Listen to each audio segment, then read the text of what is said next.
السلام علیکم ورحمۃ اللہ وبرکاتہ۔ ان الحمدللہ والصلاۃ والسلام علی رسول اللہ، اما بعد۔ سنن ابن ماجہ کے درس میں آپ کا خیر مقدم ہے۔ آج ہم ایک نیا باب شروع کریں گے۔ باب ہے باب اتباع سنت الخلفاء الراشدین المہدیین، یعنی یہ باب ہے خلفائے راشدین جو ہدایت یافتہ ہیں ان کے طریقے کی پیروی کرنے کے بیان میں یہ باب ہے، یعنی اس کے متعلق نبی اکرم صلی اللہ علیہ وسلم کے کیا احکامات ہیں۔ چنانچہ پہلی حدیث مؤلف نے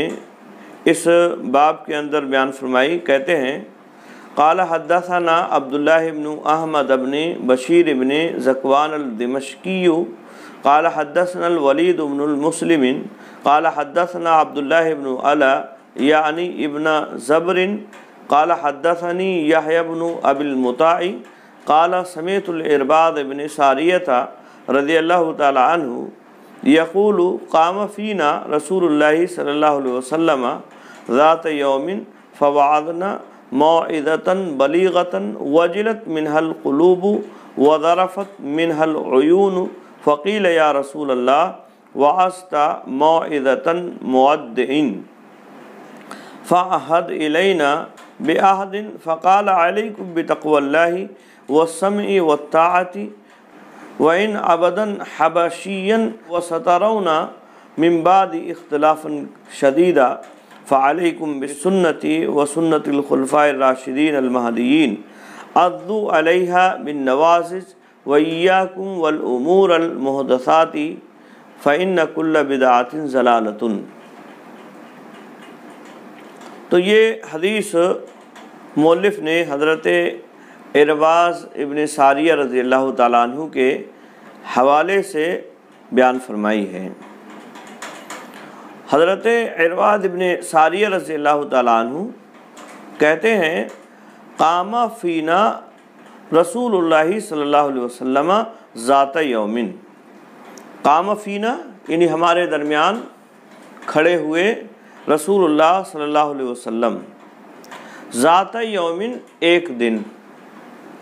اور جیسا کہ آگے روایت میں آ رہا ہے کہ یہ صبح کی نماز کے بعد کا ذکر ہے، یعنی صبح کی نماز پڑھی آپ صلی اللہ علیہ وسلم نے اور آپ صلی اللہ علیہ وسلم ہماری طرف متوجہ ہوئے۔ قام فینا رسول اللہ ذات یومن یعنی ایک دن آپ صلی اللہ علیہ وسلم ہمارے درمیان کھڑے ہوئے۔ فوعظنا موعظة بلیغة پس آپ نے نصیحت کی۔ وعظنا واحد مذکر غائب کا صیغہ ہے اور ضمیر مفعول کی۔ فوعظنا پس آپ نے ہمیں نصیحت کی، اے نصحنا یعنی آپ صلی اللہ علیہ وسلم نے ہمیں نصیحت کی۔ موعظة ایک نصیحت، اور موعظہ مطلب ہیا ما یوعظ بہ یعنی جس کے ذریعے سے نصیحت کی جائے، یعنی وہ کلام جس کے ذریعے سے نصیحت کی جا رہی ہے۔ تو آپ صلی اللہ علیہ وسلم نے ایک نصیحت کی، بلیغتاً بلیغ یہ مبالغہ سے ہے، اور اس کا معنی اور مفہوم یہ ہے کہ بالغ فیہ بالانذار والتخفیف، یعنی آپ صلی اللہ علیہ وسلم نے اس میں بہت زیادہ مبالغے سے کام لیا، مسلمانوں کو اللہ کے عذاب سے ڈرانے اور انذار کرنے میں یا انہیں خوف دلانے میں۔ تو بلیغا یعنی متاثر کن، ایسا خطاب آپ صلی اللہ علیہ وسلم نے کیا جو دلوں پر اثر کرنے والا تھا۔ وجلت منها القلوب وجلا باب سمعہ سے یہ آئے گا وجلا، اور اس کا معنی ہوتا ہے خوف زدہ ہونا۔ وجلت منها القلوب اس سے دل خوف زدہ ہو گئے، یعنی جو آپ صلی اللہ علیہ وسلم نے واعظ فرمایا، نصیحت فرمائی، اور اس میں جو انذار آپ صلی اللہ علیہ وسلم نے کیا خوف الہی سے ہمیں ڈرایا تو اس سے دل متاثر ہو گئے، وجلت منہ القلوب، دل اس سے جو ہے ڈر گئے، وذرفت منہ العیون، اور آنکھیں اشک بار ہو گئیں۔ ذرفہ کا مطلب آنکھوں سے آنسوؤں کا جاری ہو جانا، اشک بار ہونا، تو وذرفت منہ العیون، اور آنکھیں اس سے اشک بار ہو گئیں، یعنی آنسو اس سے جاری ہو گئے۔ کہنے کا مطلب یہ ہے یعنی ظاہری اور باطنی دونوں اعتبار سے اس خطبے کا اثر ہمارے اوپر ہوا۔ باطنی اعتبار سے دل خوف زدہ ہو گئے، اور ظاہری اعتبار سے زار و قطار رونے لگے۔ وہاں صحابہ کرام جو موجود تھے آپ صلی اللہ علیہ وسلم کے اس خطبے کو سن کر، فقیلا، پس کہا گیا، اور بعض روایات میں قال رجل کے الفاظ ہیں، یعنی ایک آدمی نے کہا، یہ اسی طرح سے قلنا کے بھی الفاظ ہیں، ہم نے کہا۔ فقیلا، کہا گیا، یا رسول اللہ، اے اللہ کے رسول صلی اللہ علیہ وسلم، وعظت موعظۃ مودع، آپ نے نصیحت کی ہے، وعظت، آپ نے نصیحت کی ہے، ایسی نصیحت جو الوداع کہنے والے کی ہوتی ہے۔ مودع، الوداع کہنے والا، الوداع کہنے والا یعنی رخصت کرنے والا۔ تو جس طرح سے رخصت کرنے والا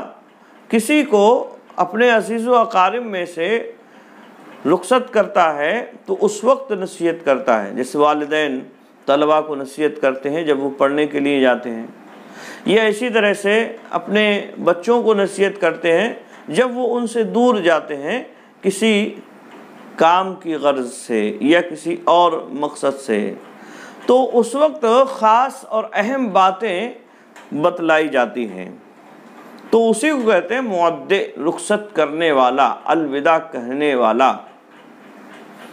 صحابہ کرام نے فرمایا وعظت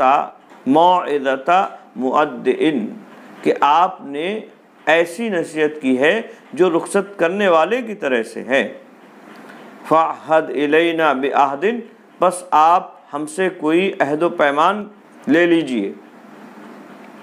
یعنی یہ نصیحت آپ صلی اللہ علیہ وسلم نے کی ہے تو یہ ایسی نصیحت ہے جو ایک طرح سے رخصت کرنے والا کرتا ہے۔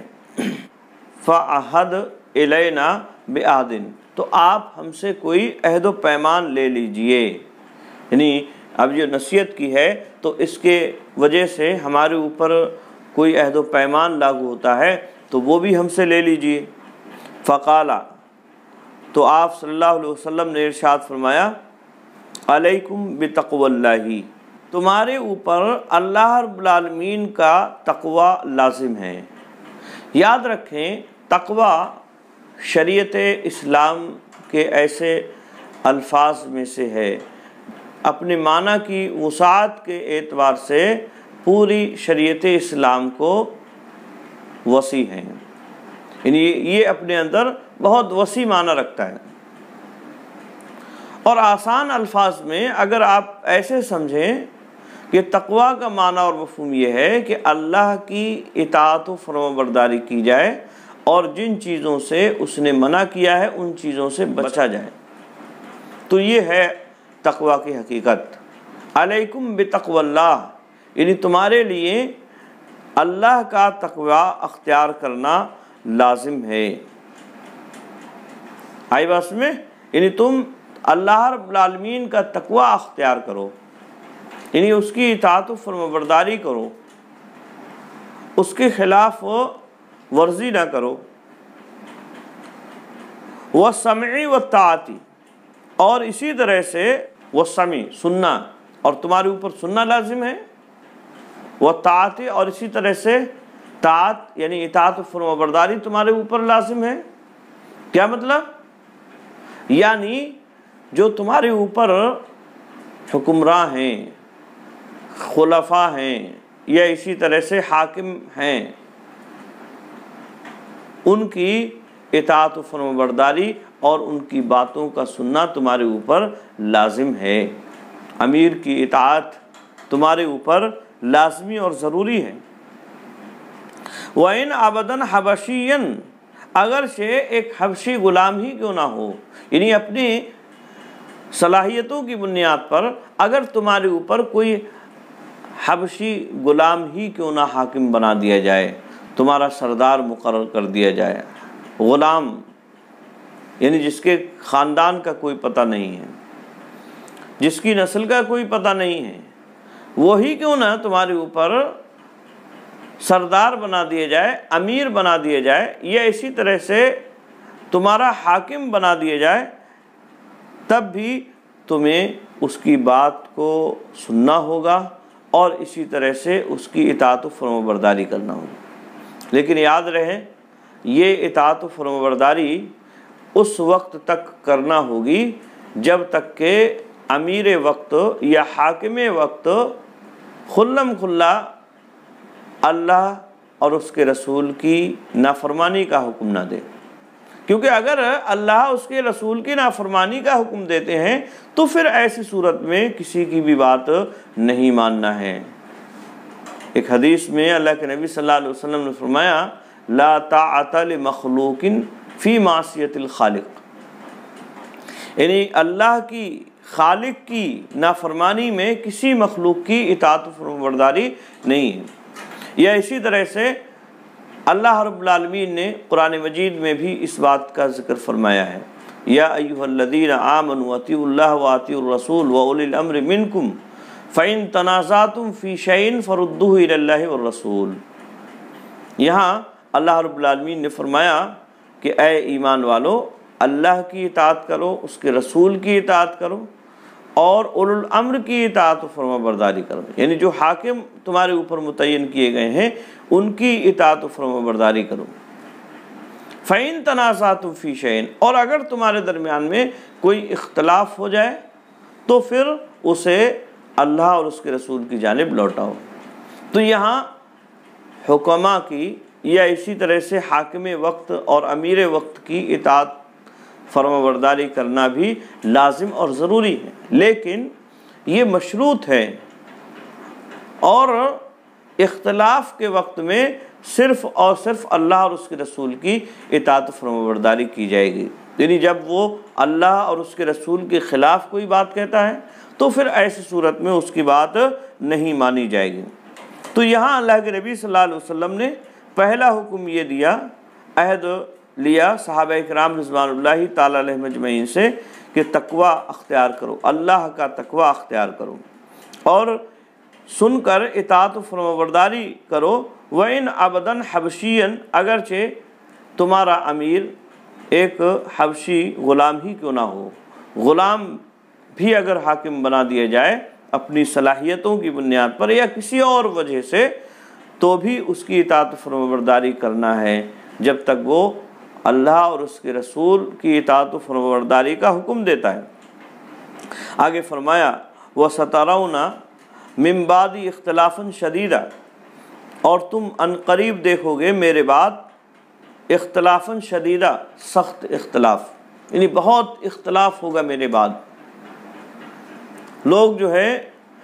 گروہ میں بٹ جائیں گے، بہت زیادہ اختلاف ہو۔ اور ایسا ہی ہوا نبی اکرم صلی اللہ علیہ وسلم کی وفات کے بعد، بہت سارا اختلافات لوگوں کے درمیان میں پیدا ہو گیا، گروہ اور مذہب بہت سارے وجود میں آ گئے، خوارج، شیعہ اور قدریہ، اور پھر اس کے علاوہ بہت سارے فرقے وجود میں آئے۔ تو یہ آپ صلی اللہ علیہ وسلم نے پہلے ہی پیشین گوئی فرما دی، اور یہ آپ کی نبوت کے دلائل میں سے ایک دلیل ہے کہ آپ نے جیسا فرمایا تھا ویسے ہی ہوا۔ فَعَلَيْكُمْ بِسُنَّتِي وَسُنَّتِ الْخُلَفَاءِ الرَّاشِدِينَ الْمَهْدِيِّينَ،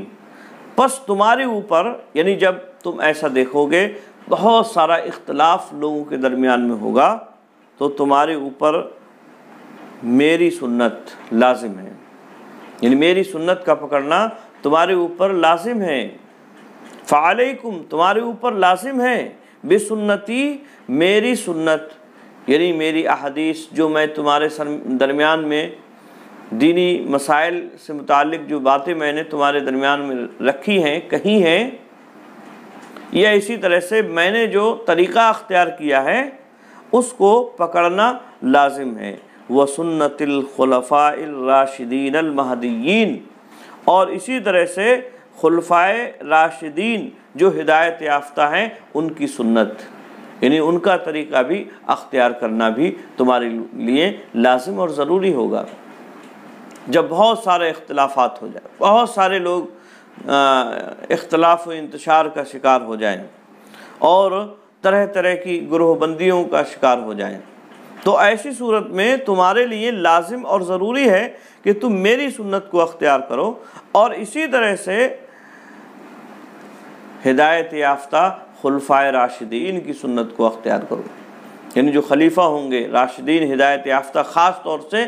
مہدیین فرمائیں یعنی ہدایت یافتہ۔ اور ہدایت یافتہ کس طرح سے کہ وہ نبی اکرم صلی اللہ علیہ وسلم سے ڈائریکٹ مسائل کو لے رہے ہیں، سن رہے ہیں، اور نبی اکرم صلی اللہ علیہ وسلم سے ڈائریکٹ رابطے میں رہے ہیں، تو ان کی سنت کو اختیار کرنا۔ حضرت ابوبکر صدیق رضی اللہ تعالیٰ عنہ، حضرت عمر، عثمان اور حضرت علی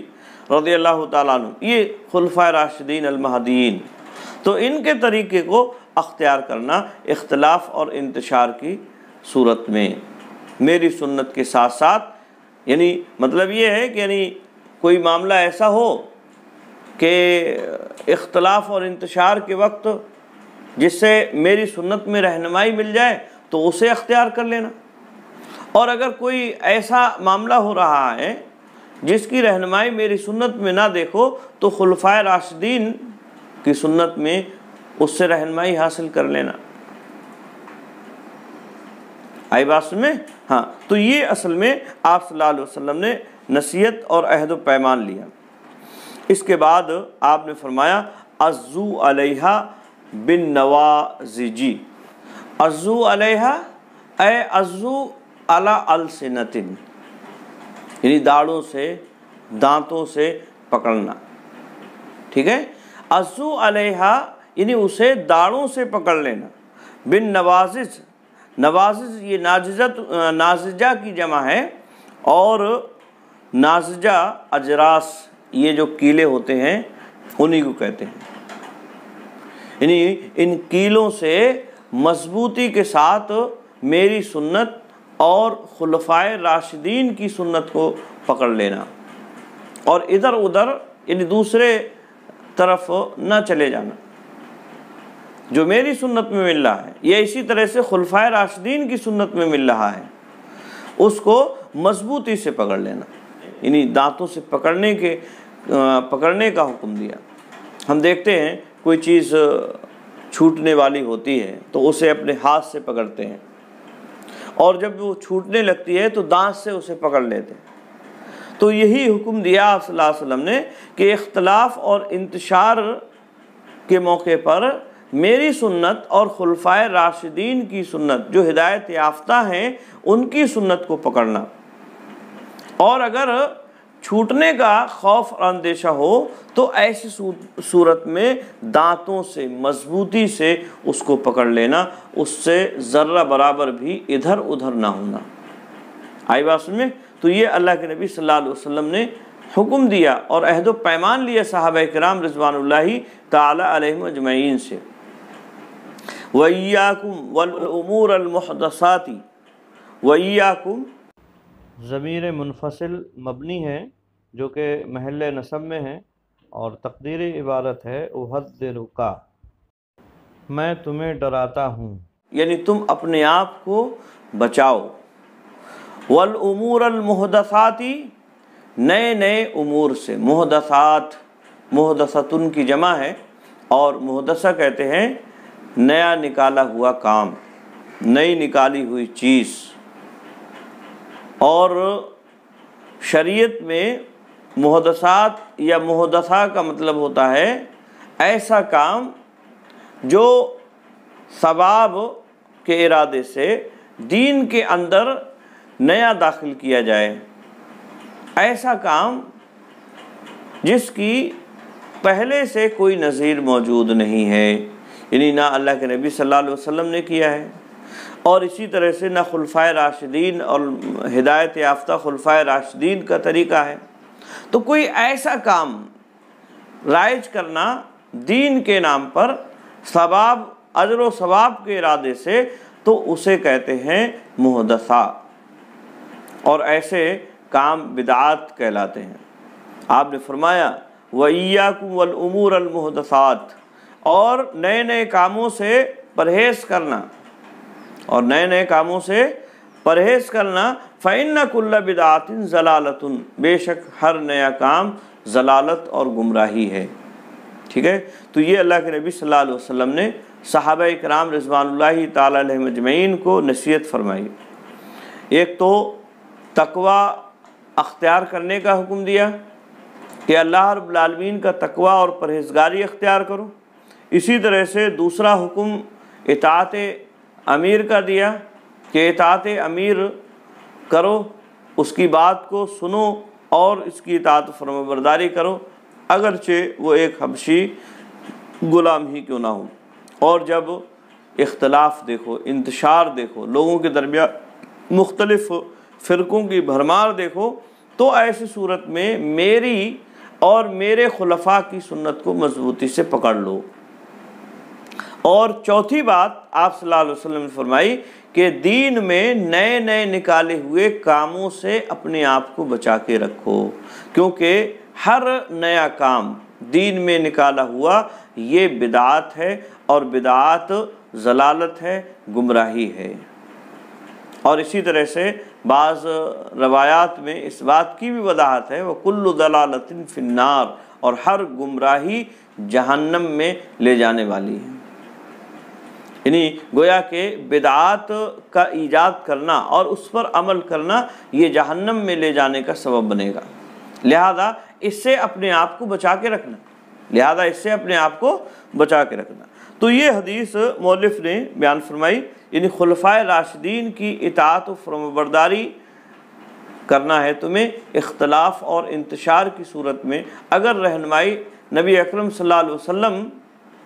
کی سنت میں موجود نہیں ہے تو خلفائے راشدین کی سنت کو دیکھا جائے گا کہ انہوں نے کس طرح سے عمل کیا ہے، اور پھر اس کے مطابق عمل کیا جائے گا۔ اسی طرح سے اگلی حدیث ہے، مؤلف کہتے ہیں قال حدثنا اسماعیل بن بشر بن منصور و اسحاق بن ابراہیم السواق قال حدثنا عبد الرحمن بن مہدی عن معاویۃ بن صالح عن زمرۃ بن حبیب عن عبد الرحمن بن عمرو السلمی انہ سمع الارباض بن ساریۃ رضی اللہ تعالی عنہ یقول بعثنا رسول اللہ صلی اللہ علیہ وسلم موعظۃ ذرفت منها العیون ووجلت منها القلوب فقلنا یا رسول اللہ ان هذه لموعظۃ مودع فماذا تعهد الینا قال قد ترکتکم علی البیضاء لیلها کنہارها لا یزیغ عنها بعدی الا هالک من یعش منکم فسیرى اختلافا کثیرا فعلیکم بما عرفتم من سنتی وسنت الخلفاء الراشدین المہدیین عضوا علیہا بالنواجذ وعلیکم بالطاعۃ وان عبدا حبشیا فانما المؤمن کالجمل الانف حیثما قیدا قادا۔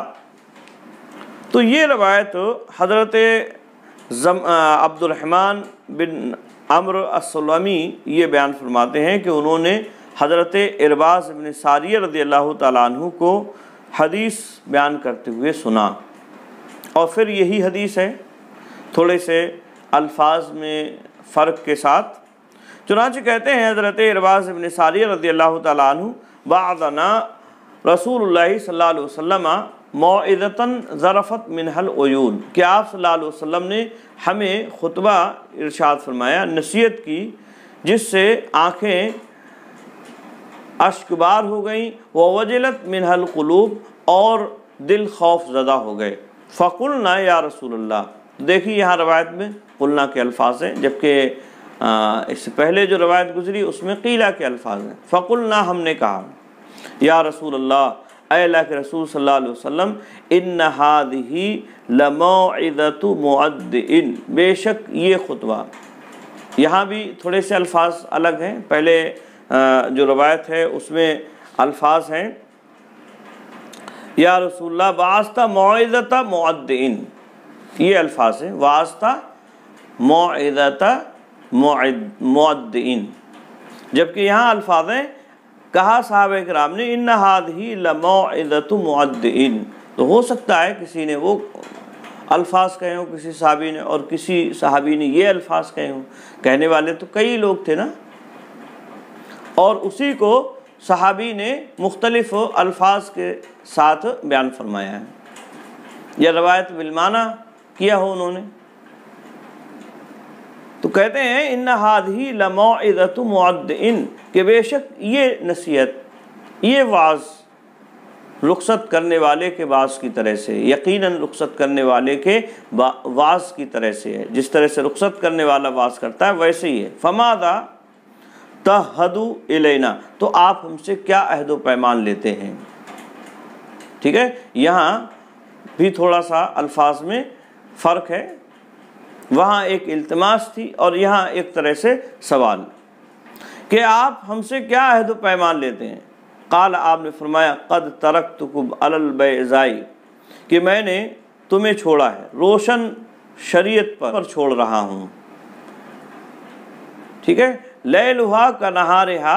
اس کی راتیں دن کی طرح سے ہیں، دن کے مانند ہیں، بیضاء کا معنی اس سے پہلے بتلایا جا چکا ہے، تو میں تمہیں روشن شریعت پر چھوڑ رہا ہوں، لیلھا کنہارھا، اس کی راتیں دن کے مانند ہیں، یعنی جس طرح سے دن روشن ہوتا ہے ایسے ہی اس کی راتیں بھی روشن ہیں، ٹھیک ہے، لا یزیغ عنہا بعدی الا ہالک، اور اس سے گمراہ نہیں ہوگا بعدی میرے بعد الا ہالک، مگر ہلاک و برباد ہونے والا، یعنی ایسی شریعت میں تمہارے درمیان میں چھوڑ کر جا رہا ہوں، روشن شاہراہ میں چھوڑ کر جا رہا ہوں، اس سے گمراہ صرف اور صرف وہی شخص ہو سکتا ہے جو ہلاک و برباد ہونے والا ہی ہے، جس کے مقدر میں ہلاکت لکھ دی گئی ہے، وہی اس سے ہلاک و برباد ہو سکتا ہے، اور اس کے علاوہ ذرہ برابر بھی کسی کے دل میں ایمان ہے تو وہ اس سے گمراہ نہیں ہوگا۔ من یعش منکم فسیری اختلافا کثیرا، تو تم میں سے جو شخص زندہ رہے گا وہ عنقریب بہت سارے اختلافات دیکھے گا۔ فعلیکم بما عرفتم من سنتی و سنت الخلفاء الراشدین المہدیین، پس تمہارے اوپر لازم ہے اس چیز کا پکڑنا جو تم نے جانا، بما عرفتم، جو تم نے جانا، من سنتی، میری سنت میں سے، و سنت الخلفاء الراشدین المہدیین، اور ہدایت یافتہ خلفائے راشدین کی سنت میں سے، یعنی اس کا پکڑنا تمہارے لیے لازم اور ضروری ہو جائے گا ایسی صورت میں جو تم نے خلفائے راشدین، میری سنت اور خلفائے راشدین کی سنت میں سے جانا ہے۔ عضوا علیہا بالنواجذ، اور اسے داڑھوں کے ساتھ مضبوطی سے پکڑ لو، یعنی میری سنت کو اور خلفائے راشدین کی سنت کو مضبوطی کے ساتھ پکڑ لو۔ وعلیکم بالطاعۃ، اور تمہارے اوپر اطاعت و فرمانبرداری کرنا لازم ہے، یعنی امیر کی، جو تمہارا حاکم ہے اس کی اطاعت و فرمانبرداری کرنا لازم ہے۔ وَإِنْ عَبْدًا حَبَشِيًّا، اگرچہ وہ ایک حبشی غلام ہو، کالا کلوٹا، جس کے خاندان کا کوئی پتہ نہیں ہے، جس کے پاس کوئی دولت بھی نہیں ہے، ایسا آدمی ہی کیوں نہ تمہارا امیر بنا دیا جائے، لیکن پھر بھی تمہارے لیے اس کی اطاعت و فرمانبرداری کرنا لازم اور ضروری ہے۔ فَإِنَّمَا الْمُؤْمِنُ كَالْجَمَلِ الْأَنِفِ، بے شک مومن کی مثال نکیل پڑے ہوئے اونٹ کی مانند ہے۔ الانف، الجمل اونٹ کو کہتے ہیں، اور انف کا مطلب ایسا اونٹ جس کی ناک میں نکیل پڑی ہوئی ہو۔ بے شک ایک مومن نکیل والے اونٹ کی طرح سے ہوتا ہے، حیث ما قیدا انقادا، جہاں بھی لے جایا جاتا ہے چلا جاتا ہے، قیدا لے جایا جاتا ہے، مجہول کا صیغہ ہے، یعنی جہاں بھی اسے لے جایا جاتا ہے، جہاں بھی اسے پکڑ کر لے جایا جاتا ہے، انقادہ وہ فرما برداری کرتا ہے، وہاں چلا جاتا ہے۔ تو ایسے ہی مومن ہے، جہاں بھی اسے اللہ اور اس کے رسول کے نام پر لے جایا جائے اور سنتوں کی روشنی میں اس پر کہا جائے تو وہ اس پر عمل کرے گا۔ لہذا تمہارے لیے جو ہے لازم اور ضروری ہے کہ تم اللہ اور اس کے رسول کی اطاعت و فرما برداری کرو، اور اسی طرح سے حاکم وقت کی بھی اطاعت و فرما برداری کرنا تمہارے لیے لازم اور ضروری ہے۔ لیکن بتلایا گیا کہ اگر اطاعت اللہ کی معصیت میں ہو تو ایسی صورت میں حاکم کی اطاعت و فرما برداری نہیں کرنا ہے۔ تو تقریباً اس حدیث کا معنی اور مفہوم بھی وہی ہے جو اس سے پہلے حدیث میں بیان کیا گیا۔ اسی طرح سے اس باب کی آخری حدیث ہے، کہتے ہیں مؤلف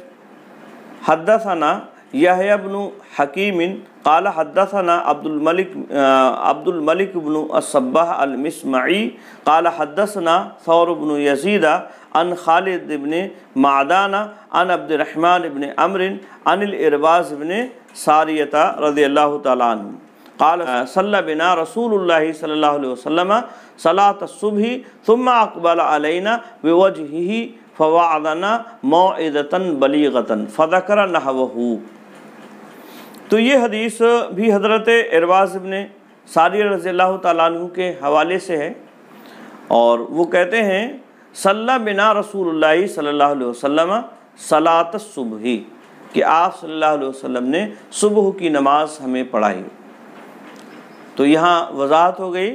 کہ یہ جو خطبہ آپ صلی اللہ علیہ وسلم نے یا واعظ و نصیحت آپ صلی اللہ علیہ وسلم نے کی تھی، یہ فجر کی نماز کے بعد کی تھی۔ تو صلاۃ الصبح یعنی ہمیں نبی اکرم صلی اللہ علیہ وسلم نے صبح کی نماز پڑھائی، ثم اقبل علینا، پھر آپ ہماری جانب متوجہ ہوئے۔ یعنی سنت کا طریقہ یہ ہے کہ نماز کے بعد مصلیوں کی جانب متوجہ ہوا جائے، تو آپ صلی اللہ علیہ وسلم ہمارے طرف متوجہ ہوئے بوجہی، اپنے چہرے کے ساتھ، یعنی آپ نے ہماری طرف اپنا چہرہ کیا۔ فوعظنا موعظۃ بلیغۃ، تو آپ نے ایک متاثر کن نصیحت فرمائی، یعنی آپ نے پھر جو ہے وہاں واعظ و نصیحت کی، ایسی واعظ و نصیحت جو دلوں پر اثر کرنے والی تھی، متاثر کن۔ فذکر نحوہ، اور پھر اسی کے معنی میں حدیث بیان کی، یعنی جو اس سے پہلے الفاظ تقریباً گزرے ہیں اسی معنی اور مفہوم کی حدیث بیان کی۔ نحوہ کا مطلب یعنی معنی، الفاظ میں تھوڑا بدلاؤ ہو سکتا ہے، الفاظ سے ایسے ہی نہیں تھے، لیکن معنی تقریباً یہی ہیں۔ آئی بات میں؟ تو یہ احادیث اس باب میں مؤلف اس لیے لائے ہیں کہ خلفائے راشدین کی جو ہدایت یافتہ ہیں ان کی سنت کا پکڑنا اور اس پر عمل کرنا، یہ بھی ایک مومن کے لیے، ایک مسلمان کے لیے لازم اور ضروری ہے۔ لیکن یاد رہے کبھی ایسا بھی ہو جاتا ہے حدیث کے نہ ملنے کی وجہ سے، حدیث ان تک نہ پہنچنے کی وجہ سے کوئی حکم نبی اکرم صلی اللہ علیہ وسلم یا اسی طرح سے اللہ رب العالمین کہ کسی حکم کے خلاف ان کی بات ہو، بظاہر لگ رہا ہو کہ یہ نبی اکرم صلی اللہ علیہ وسلم کی حدیث کے خلاف ہے، یا اسی طرح سے اللہ رب العالمین کے حکم کے خلاف ہے، تو ایسی صورت میں کسی بھی امیر ہو یا کوئی بھی انسان ہو مخلوق میں سے، اگر وہ بظاہر ایسا لگتا ہے، ایسا ہوتا ہے کہ اگر وہ اس کا حکم قرآن یا حدیث کے خلاف ہے، تو قرآن اور حدیث پر عمل کرنا لازمی اور ضروری ہوگا، کیونکہ لا طاعت لمخلوق فی معصیۃ الخالق، یعنی مخلوق کی اطاعت و فرما برداری خالق کی نافرمانی میں نہیں۔ آئی بات میں؟ تو یہ باب خلفائے راشدین کی اطاعت و فرما برداری کے سلسلے میں مؤلف نے قائم کیا ہے۔ آج کے لیے بس اتنا ہی۔ السلام علیکم ورحمۃ اللہ وبرکاتہ۔